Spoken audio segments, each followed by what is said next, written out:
હવે સમાચારોમાં આગળ વાત કરીએ આપણે સાબરકાંઠાની તો સાબરકાંઠા જિલ્લાના પ્રાંતિજ તાલુકાના સલાલ ગામની સીમમાં ચાલતી નકલી દૂધ બનાવતી ફેક્ટરીનો પર્દાફાશ થયા બાદ હવે તપાસમાં ચોંકાવનારા ખુલાસાઓ સામે આવ્યા છે। મુખ્ય આરોપી રાકેશ પટેલ ઉર્ફે ધમો આસપાસના ગ્રામ્ય વિસ્તારોમાંથી રોજબરોજ અંદાજે 500 લીટર દૂધ એકત્ર કરતો હતો। પોલીસ પૂછપરછ દરમિયાન આરોપીએ દૂધમાં ડિટર્જન્ટ પાવડર, યુરિયા ખાતર અને અન્ય કેમિકલ સાથે પાણી ઉમેરીને લગભગ 4 ગણું એટલે કે અંદાજે 1700 લીટર જેટલું નકલી દૂધ અને છાશ તૈયાર કરતો હતો। આ તૈયાર થયેલા મિશ્રણને આકર્ષક પેકિંગમાં ભરી બજારમાં ઉતારવામાં આવતું હતું। નકલી દૂધ અને છાશનો સપ્લાય અમદાવાદ, ગાંધીનગર, પ્રાંતિજ, તલોદ, મોડાસા, વડગામ અને માણસા સહિતના વિસ્તારોમાં કરવામાં આવતો હતો। આ રીતે લોકોના આરોગ્ય સાથે ચેડા કરી આરોપી મોટો નફો કમાતો હતો। હાલ પોલીસે વધુ તપાસ હાથ ધરી છે। આજથી લગભગ 20 દિવસ પહેલા પ્રાંતિજ પોલીસ સ્ટેશનની હદમાં સત્યા ડેરી પ્રોડક્ટ્સ કરીને એક ડેરી પ્રોડક્ટ બનાવતી એક ડેરી કાર્યરત હતી। એ સાબરકાંઠા પોલીસને એલસીબીને મળેલી બાતમીના આધારે ત્યાં તપાસ કરતા એફએસએલ અને ફૂડ એન્ડ ડ્રગ્સ ડિપાર્ટમેન્ટને પણ સાથે રાખી અને ત્યાં રેડ કરવામાં આવી હતી। એ રેડની અંદર પ્રાથમિક દ્રષ્ટિએ એવું જણાયું હતું કે કદાચ આ બનાવટી દૂધ હોઈ શકે। એના આધારે ગુનો દાખલ કરી અને સાબરકાંઠા એલસીબીએ આગળ તપાસ હાથ ધરેલી, જેમાં એફઆઈઆરના તમામ આરોપીને અત્યાર સુધીમાં પકડી લેવામાં આવ્યા છે। મુખ્ય આરોપીની ધરપકડ 2 દિવસ પહેલાં થયેલી અને તેમને નામદાર કોર્ટ સમક્ષ રજૂ કરતા નામદાર કોર્ટે 2 દિવસના રિમાન્ડ મંજૂર કરેલા।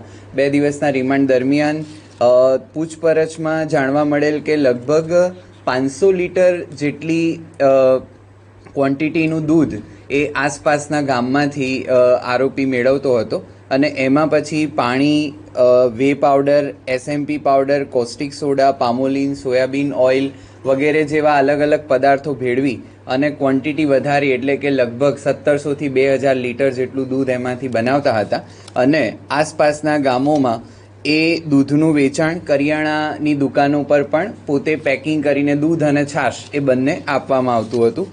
બીજા શહેરોની વાત કરીએ તો પ્રાંતિજ છે, મોયત છે, તલોદ, અમદાવાદ શહેર, માણસા, મોડાસા, વડાગામ ખાતે અલગ અલગ જગ્યાઓએ આ દૂધ અને છાશ જે છે એ વેચાણ કરવામાં આવતું હતું। પોલીસને અત્યાર સુધીની તપાસમાં ત્યાંથી કેટલાક દસ્તાવેજો, એની ઝેરોક્સ, વાહનોની આરસી બુક, 2 વ્હીલર વાહનો કે જે વપરાતા હોય, 4 વ્હીલર વાહનો, ટ્રેક્ટર ટ્રોલી સાથે થઈને લગભગ 12,95,000 જેટલી મત્તાનો મુદ્દામાલ અત્યાર સુધીમાં મળેલ છે।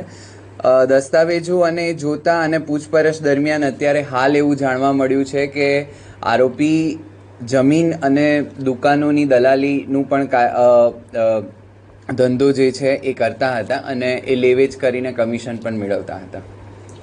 એફએસએલ કે ફૂડ એન્ડ ડ્રગનો કોઈ રિપોર્ટ આવ્યો છે?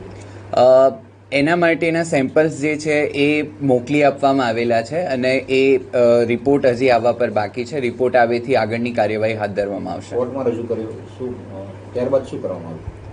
નામદાર કોર્ટમાં રજૂ કર્યા બાદ નામદાર કોર્ટે આરોપીના 2 દિવસના રિમાન્ડ મંજૂર કરેલા અને એ 2 દિવસ દરમિયાન પૂછપરછ દરમિયાન જે હકીકત જણાવી તે પ્રકારની હકીકત જાણવા મળેલ છે। ત્યારબાદ આજે કોર્ટમાં રજૂ કરી ઓકે સર। રિમાન્ડ દરમિયાનની તપાસ પૂર્ણ થતાં તેમને નામદાર કોર્ટમાં રજૂ કરવામાં આવે છે અને નામદાર કોર્ટે અત્યારે સબ જેલના હવાલે કરેલ છે। હવે સમાચારોમાં આગળ વાત કરીએ આપણે તાપીની તો તાપી જિલ્લાના નિઝર તાલુકાના ખેડૂતો દ્વારા